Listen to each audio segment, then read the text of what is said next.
A colossal failure, shamefully inaccurate, unrealistic, and unachievable. Those were the words used by opposition leader Perry Christie today in describing the Prime Minister's midterm budget communication. Mr. Christie also described the midterm budget as a recitation of the central bank's quarterly reports.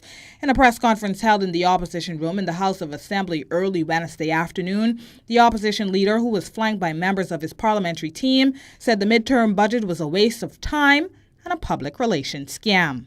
We again say that their projections on the budget and the economy are shamefully inaccurate. There is a shortfall in the revenue as compared to revenues of a year ago of $50 million. If it were not for the one-time payment or the one-time payments and taxes, the situation would be even worse. What is more alarming is that there is a revenue shortfall as compared to the budget forecast of more than $84 million.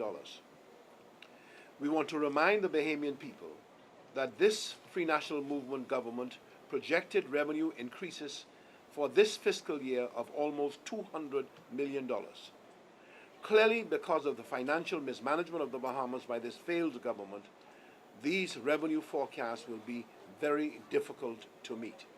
Mr. Christie again urged the government to get serious about managing the fiscal affairs of the country responsibly. He also believes the government owes much to his party for leaving plans in place, such as the $2.6 billion Bahama project and other investments from which he said the country is clearly benefiting. But there was one crucial issue Mr. Christie said the Prime Minister failed to address. The clearly neglected issue by the Prime Minister is that of employment for Bahamians. Bahamians throughout the country continue to lose their jobs. There is no clear method or forecast for any increased employment for Bahamians.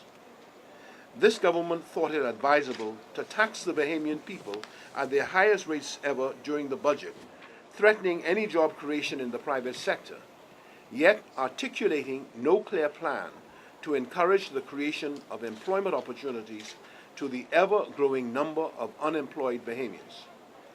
The PLP says that the theme of this address by the Prime Minister should have been jobs, jobs, jobs. All in all, Mr. Christie believes the Prime Minister needs to go back to the drawing board as his financial management of the country is, quote, a proven failure. In the House of Assembly and for JCN News, I'm Sasha Lightbourne.